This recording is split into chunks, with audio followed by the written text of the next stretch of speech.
પણ વ્યવહાર તો પ્રમાણ માનવું જોઈએ કે એમ કે ચાલો જેમ શંકરાચાર્ય કહે છે કે વ્યવહારિક જ્ઞાન વ્યવહારમાં તો પ્રમાણ માનવું કે નહીં માનવું. મહાપ્રભુજી કહે છે કે નહીં, આ પ્રત્યક્ષને વ્યવહારિક જ્ઞાનમાં પણ પ્રમાણ ન માની શકાય. ઇતિ ચેત ન વ્યવહાર સન્નિપાત ઇતિ. વ્યવહાર સન્નિપાતો ગુણાનામ સચ લૌકિક શાસ્ત્ર સિદ્ધે પૂર્વ સિદ્ધ પ્રાણી માત્રસ્ય સર્વતઃ. વ્યવહારનું જે જ્ઞાન જે છે એ તો લૌકિક ગુણોના આપણે સત્વર તમ ગુણોના મિશ્રણથી, સન્નિપાત એટલે મિશ્રણ પણ થાય, સન્નિપાત એટલે કે રોગ પણ થાય.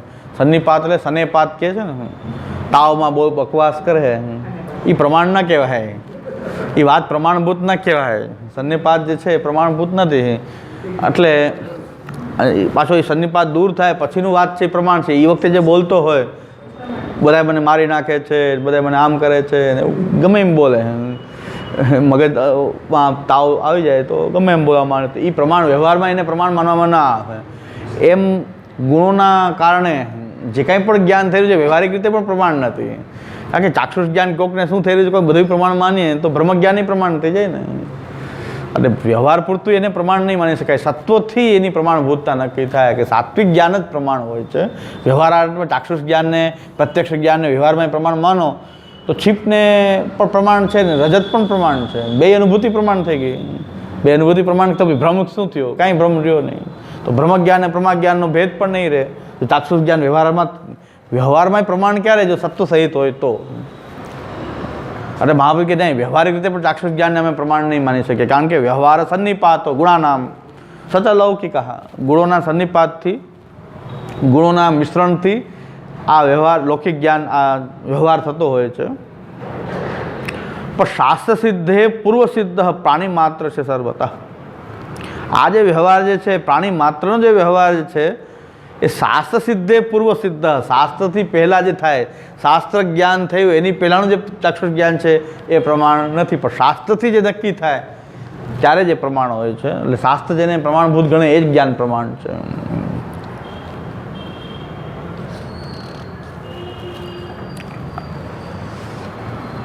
અરે ઘણા લોકો અત્યારે સન્નિપાત ઘણાને થઈ ગયો છે ને, પુષ્ટિ માર્ગમાં આપણે ઘણા સન્નિપાત છે એ બોલ્યા કરે, પછી એને બહુ સન્નિપાત રૂપ છે એ તો બધું, એટલે પ્રમાણભૂત જ્ઞાન નથી. એ હવે એનો તમો ગુણ વધી ગયો છે કે રજો ગુણ વધી ગયો કે રજ તમો ગુણની વૃદ્ધિ થઈ ગઈ છે. કારણ કે કામ એસા ક્રોધ એસા રજોગુણ સમુદ્ભવ, રજોગુણને કારણે લોભ વધી ગયો, કામ ક્રોધથી પછી લોભ, એ કામથી પછી ક્રોધ, ક્રોધથી લોભ, બધું એકબીજા થતું હોય. લોભને કારણે બોલતા હોય, એ સન્નિપાત રૂપ કાર્ય છે, પ્રમાણભૂત નથી. ભલે સાત્વિક વાત કરે, ભલે સાત્વિકોની વાત કરે તો એ પ્રમાણભૂત નથી. અત્યારે સન્નિપાત છે, વાત સાત્વિકતાની કરે પણ સાત્વિકતા તો ક્યાંય દેખાતી નથી. એટલે પ્રમાણભૂત જ્ઞાન નથી હોતા, સન્નિપાત રૂપ છે. બધા સન્નિપાત કરી રહ્યા છે બધા. કારણ કે મહાપ્રભુજીના ગ્રંથમાં જે વાત હશે એનાથી પ્રમાણભૂત હશે, એટલી જ પ્રમાણભૂત છે, બાકી તો સન્નિપાત રૂપ છે. એટલે એ રોગી છે બધા. એટલે નહીં સન્નિપાત કાર્યમ પ્રામાણિકમ. આ સન્નિપાત કાર્ય કોઈ દી પ્રમાણિક હોતું નથી, લોકમાં ક્યારે હોતું નથી. કોઈ રોગી બોલતો એને પ્રમાણ કોઈ માનતું નથી. તર્હિ શાસ્ત્રીયમપી સન્નિપાત કાર્યમ ભવિષ્યતિ. હવે કોઈ એમ કહે છે કે મન, ઇન્દ્રિય એનાથી જ તો શાસ્ત્રીય કાર્ય પણ એનાથી જ થાય છે, તો એ બધા સન્નિપાત થઈ જશે. તમે કહો છો કે સન્નિપાત કાર્ય ગુણો, લૌકિક કાર્ય જે છે એવી રીતે વૈદિક કાર્ય કરીએ, યજ્ઞ કરીએ તો એમાં આ જ ઇન્દ્રિયનો ઉપયોગ થશે, આ જ મનનો ઉપયોગ થશે, તો એને સન્નિપાત કાર્ય માનવું, શાસ્ત્રીય કાર્યને પણ સન્નિપાત કાર્ય માનવું. તો ઇતિ આશંક્ય, આવી કોઈ આશંકા કરે તો આ સચ લૌકિક ઇતિ.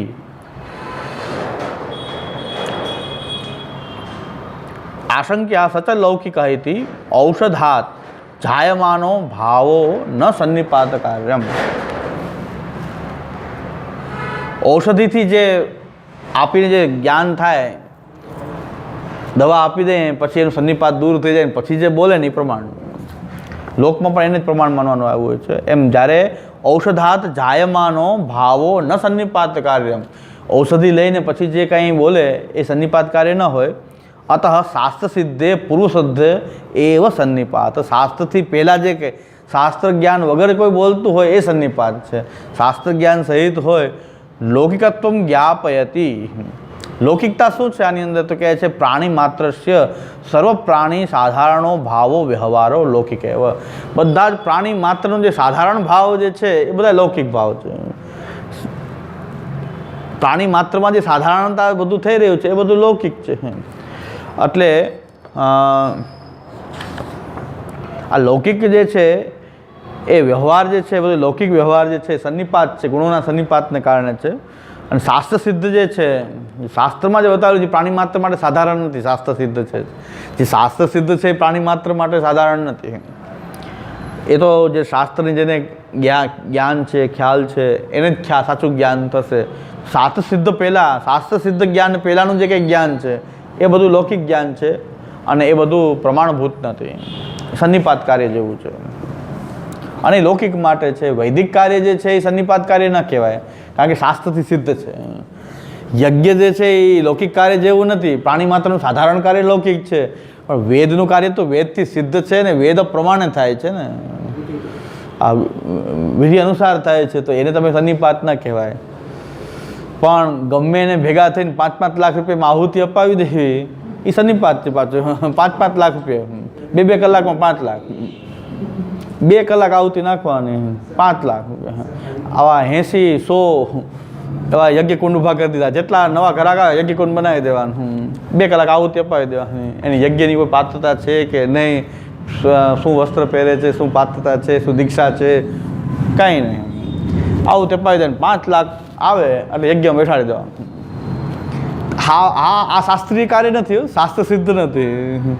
શાસ્ત્રમાં ગમે તેનો યજ્ઞ કરાવો એ દેવલક જેટલું પાપ છે, દેવલકતામાં જેટલું પાપ એટલું યજ્ઞમાં યાજીનું, ગ્રામ યાજીનું પાપ છે. ગ્રામ યાજી મ્લેચ્છ ચાંડાલ જેવો હોય છે, 4 વર્ણથી બહિષ્કૃત હોય. 4 વર્ણની બહાર કે જો બ્રાહ્મણ ગમે એને યજ્ઞ કરાવી દે બ્રાહ્મણ, તો એ કહે છે ગ્રામ યાજી છે આ તો. અને ગ્રામ યાજી હોય એ તો ચાંડાલ છે. એ લોક કલ્યાણ અર્થે કહી પડે, જે યજ્ઞ જેના માટે છે એના માટે જ થઈ શકે.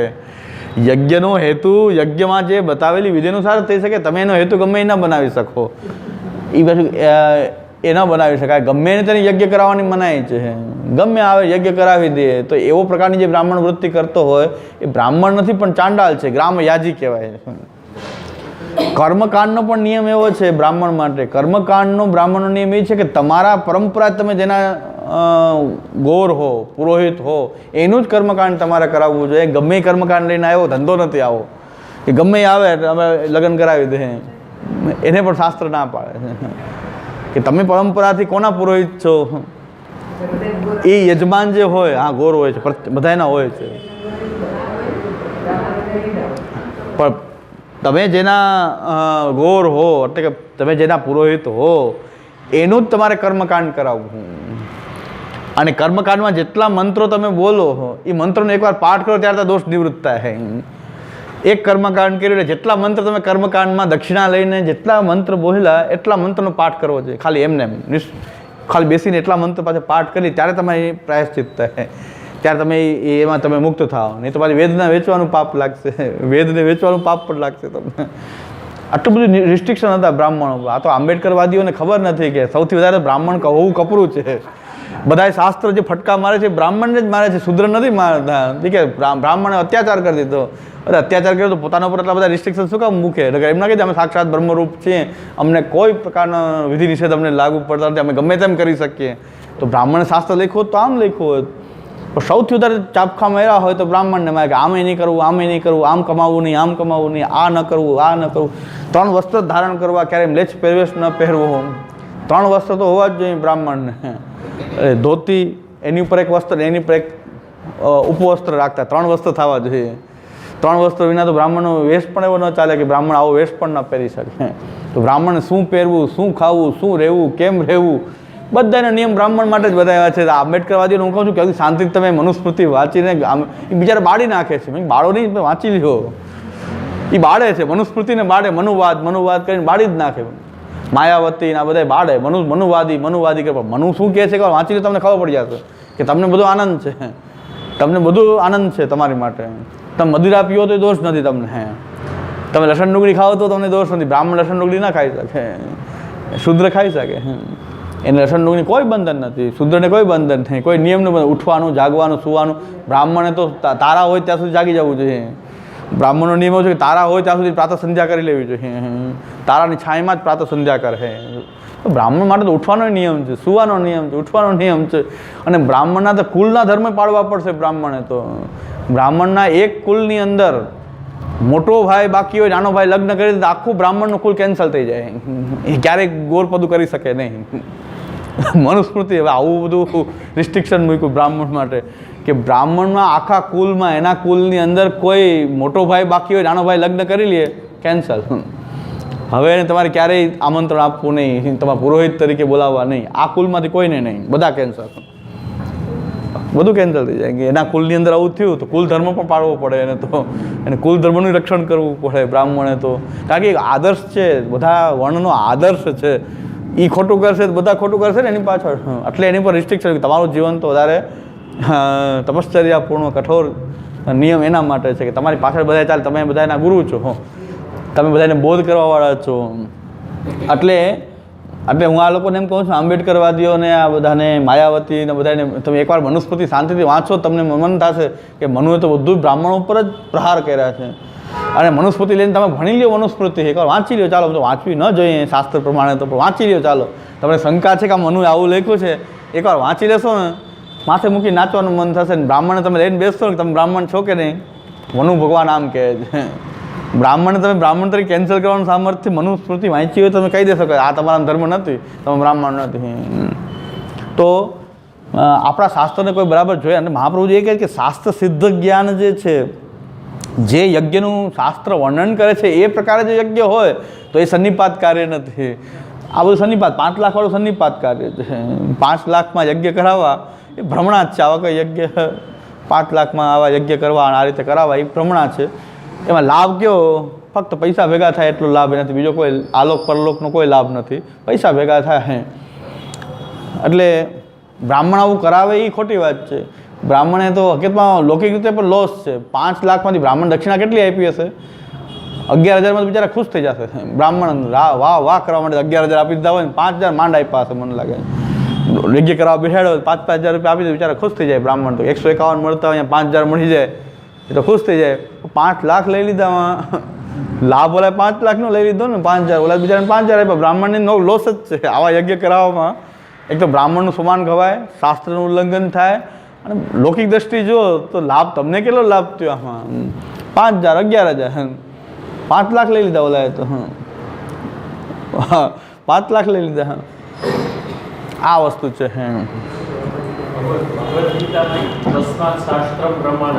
કાર્ય વ્યવસ્થિત કાર્યકારી માટે શાસ્ત્ર જ પ્રમાણ છે. શાસ્ત્ર સિદ્ધ, પૂર્વ સિદ્ધ બધું સન્નિપાત છે. શાસ્ત્ર સિદ્ધ ન એ બધું સન્નિપાત કાર્ય છે. એટલે તત્રાપી સદસદ ભેદા સંતિ ઇતિ આહ. અને અત્યારે જે પૈસા જેની પાસે હોય એ બધું કરી શકે. એ પૈસા જેની પાસે હોય એને બધા નિર્ણય મળી જાય ને બધું થઈ જાય. એ સન્નિપાત જ છે ને, એક પ્રકારનો સન્નિપાત છે. શાસ્ત્રની શું જરૂર છે?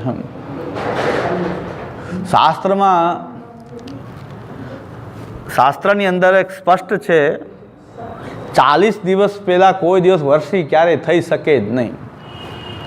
વર્ષી ક્યારેય 40 દિવસ પહેલાં કોઈ દિવસ વર્ષીનું કોઈ વિધાન જ નથી. અને એના બદલે પૈસાવાળા એમ કે જલ્દી કરવું છે કરાવી નાખો. 16મું ધામ.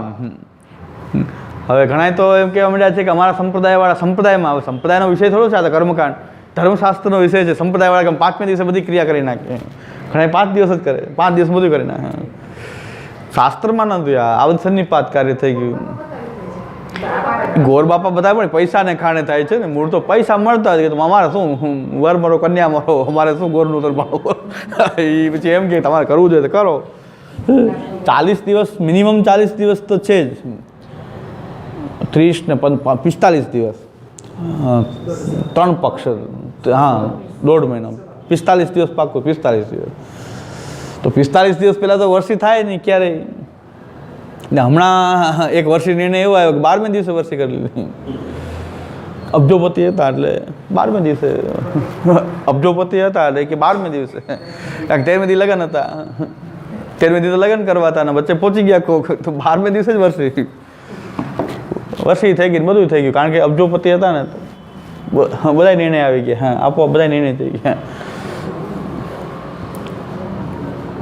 આ શાસ્ત્રનો આવો ઉપયોગ થાય, સન્નિપાત કાર્ય છે ને. ગોર બાપા કે એ પ્રમાણ નથી ને, શાસ્ત્ર અનુસાર એનો બોધ હોય તો પ્રમાણ છે. હા, એ તો પછી માની જાય ને.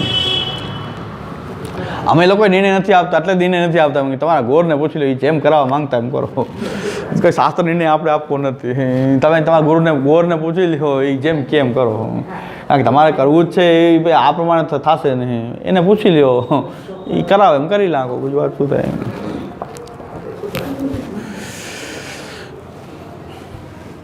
અમારા ગુરુજી હતા એ કર્મકાંડના એકદમ નિષ્ણાંત હતા. અમે સંસ્કૃતજની પાસે હું સાહિત્ય ભણતો હો, એ કર્મકાંડના નિષ્ણાંત હતા. અને બીજા એની સાથે એક સહાયક તરીકે હતા, એ બિલકુલ શાસ્ત્ર ભણેલા નહીં, પણ અમારા ગુરુજીને કર્મકાંડમાં કોઈ ન બોલાવે અને ઓલાની બોલબાલા.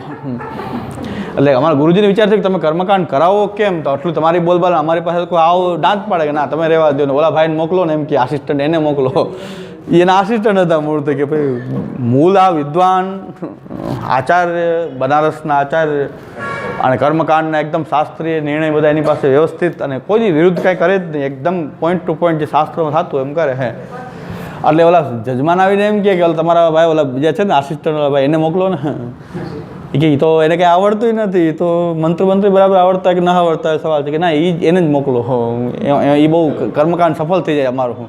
એ નાણ બલી કરાવે એટલે બધા પિતૃ બોલવા જ માંડે. તમે બોલાવતા બોલતા નથી, તો બોલાવી દે.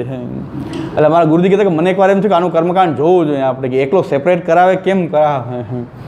કે હું અહીંયા એક દારૂ હોય ત્યારે મને કહે છે આવું છે, મારે ખાલી જોવા જ આવવું છે, કેમ કરાવે. એ જોયું એટલે એને નારાયણ બલી હતું, નારાયણ બલી કરી અને ગણપતિ પૂજન કરાવ્યું. ગણાનાન પાંગ ગણપતિ ગું હવા મહે સજયતી સિંદુર વદનો દેવો યત પાદ પંકજ સ્મરણમ. ગુરુજી કીધું આમાં ગણપતિ સ્થાપન તો કરાય જ નહીં. ગુરુજી કે કાંઈ બોલો માં, હમણાં કે બધા ધૂણવા માંડશે. આપણે કામ શું છે, પિતૃ આવી જાય એ કામ છે ને, ધૂણાવાની એક્સપર્ટ, ધુવાડી કરે ને આ કરે ને બોલો આ બોલો આ. તો 2-3 જણાને ગુરુજી કહે નારાયણ બલી ખોટી થઈ રહી છે આમાં, પહેલેથી જ ખોટું છે બધું, ગણપતિ સ્થાપન થાય જ નહીં, આ કાર્યમાં ગણપતિ સ્થાપન ના કરાય. કે એને તો કરાવ્યું. પછી હું અમારો પીરિયડ ચાલુ ત્યારે ગુરુજી કીધું મને કે આવું કર્મકાંડ જોયું. પછી મેં કીધું કે આમ ના કરાય, હું બોલવા જતો હતો, બોલો કે નહીં બોલોમાં તમે કહે હમણાં બધા ધૂણવા માંડશે આપણે કામ. એ લોકો એમ કહે છે કે સરસ થઈ ગયું, પિતૃ બધા આવી ગયા, બોલી ગયા, બધું થઈ જાય. એટલે ગુરુજી કે આ પણ નહીં ના આવડે, આવે કેવી રીતે, આ રીતે પિતૃ કેમ આવી જાય, કે એને આવી ગયા બધા 2-3 જણા ધૂણવા માંડ્યા. થોડી વાર શરૂ થઈ, જોરથી મંત્ર બોલીને તો ઓલા બધા ધૂણવા માંડ્યા. એને બધાને એની એક્સપર્ટ, એમાં એક્સપર્ટ. ગુરુજીને બધું મંત્ર આવડે, વિધિ આવડે, શાસ્ત્ર આવડે, પણ આ બધું ના આવડે એને, કે આની યાર આમ જ કરાય. હવે ગુરુજી કર્મકાંડ કરાવે કોઈ ધૂણે નહીં, તો એમ કે તમારું ખોટું છે, ઓલા ભાઈનું સાચું, એને મોકલો. આને મોકલો. એટલે આવું છે સન્નિપાત કાર્યમાં. ગુરુજી એમ કહેતા કે આપણે આમાં કેમ ચાલીએ, આમાં શાસ્ત્ર પ્રમાણે કરો તો આ લોકોને કાંઈ એ પ્રમાણે તો કંઈ કરવું નથી. અને દક્ષિણા પણ ગુરુજીનો એવો નિયમ કે દક્ષિણા પણ જે આપે લઈ લેવાનું. 100 રૂપિયા આપે તો લઈ લેવાનું, 100 રૂપિયા આપે તો લઈ લેવાનું. દક્ષિણા કહેવાનું નહીં કે આ કાર્બની આ દક્ષિણા થશે, પણ છતાં એનું કોઈને ફાવતું નહોતું.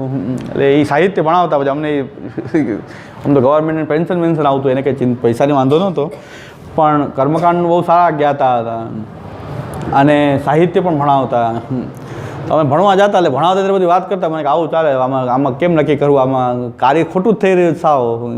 એને આવડે છે 2-4 મંત્ર ને 2-4 શ્લોક આવડે, એમાં બધું કર્મકાંડ કરાવી દે, જન્મથી લઈને મરણ સુધીનું 2-4 જ આવડતા હોય.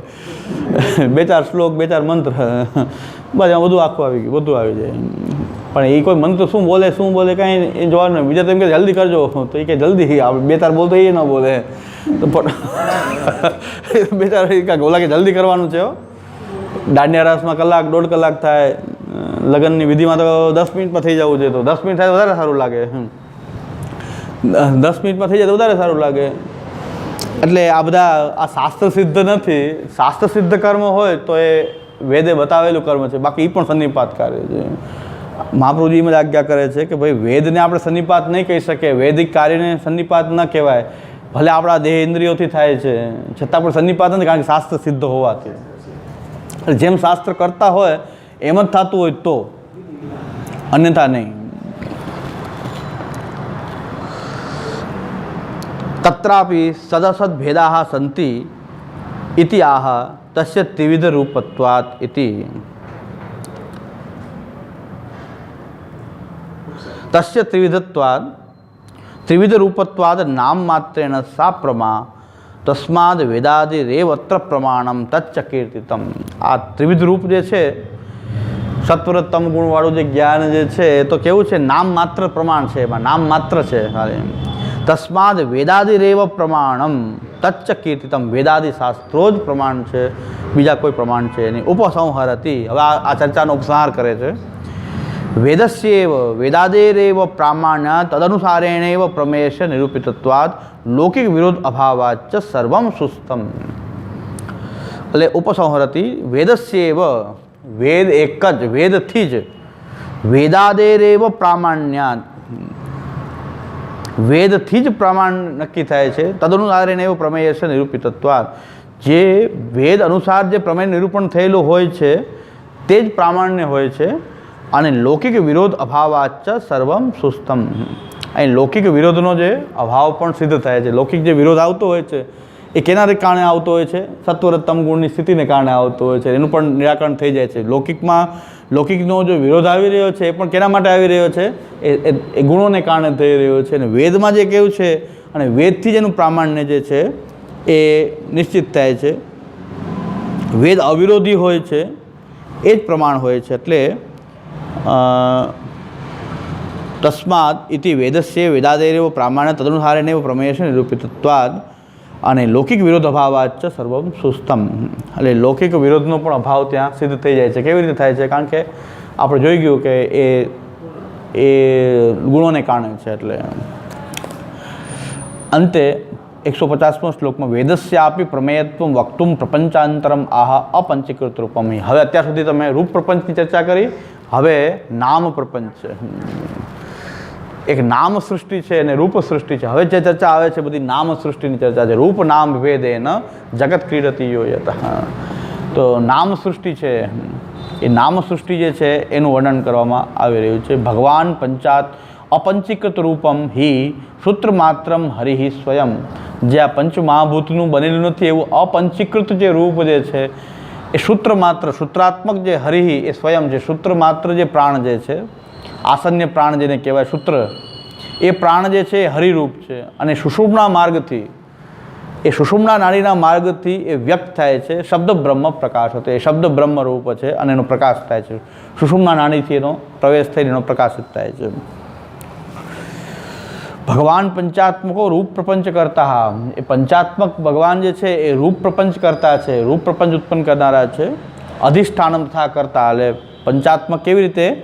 અધિષ્ઠાનમ તથા કરતા, કર્ણંચ પૃથક વિધમ, વિવિધાશ્ચ પૃથક ચેષ્ટા, દેવમ ચેવાત્ર પંચમમ. શ્રીમદ ભગવદ્ ગીતામાં જે પંચાત્મક રીતે કેવી રીતે સૃષ્ટિ કરે છે? અધિષ્ઠાનમ તથા કરતા. તો અધિષ્ઠાન જે છે,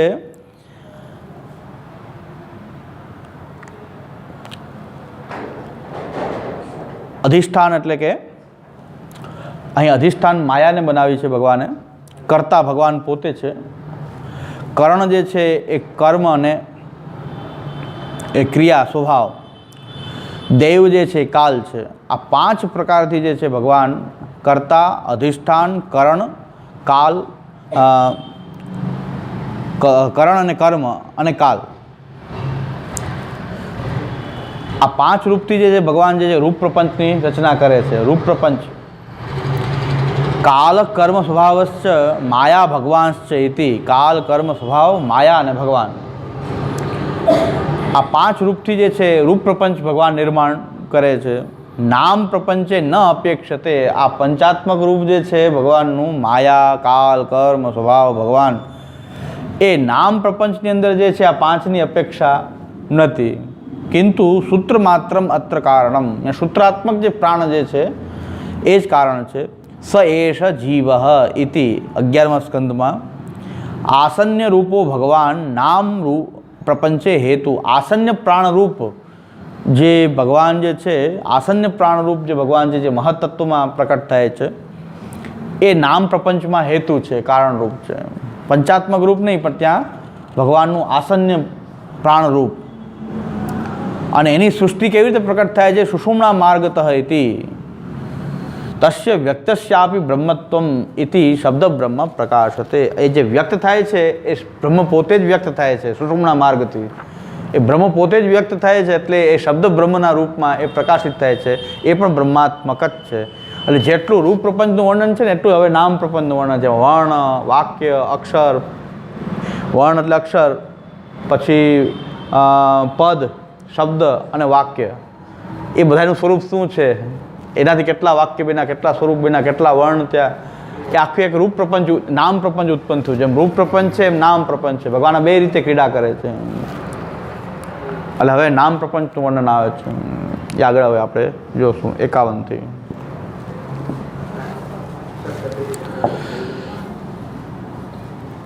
ત્રીસ 34 શ્લોક હવે બાકી રહેશે આપણો પ્રમેય પ્રકરણમાં. આવે એટલે 5-6 વખત આપણા થશે સેશન, એટલે થઈ જાય. પછી આપણે ભાગવતાર્થ લેવા માટે આપણી જે ઈચ્છા છે કે આપણે જલ્દી આપણે ભાગવતમાં પ્રવેશ કરીએ, તો આ આપણા પ્રમેય પ્રકરણ એકવાર હજી થઈ જાય પછી આપણે ભાગવતાર્થમાં, એટલે લગભગ મહિના ડોલ પછી લગભગ આપણે ભાગવતાર્થમાં પ્રવેશ કરી દઈશું.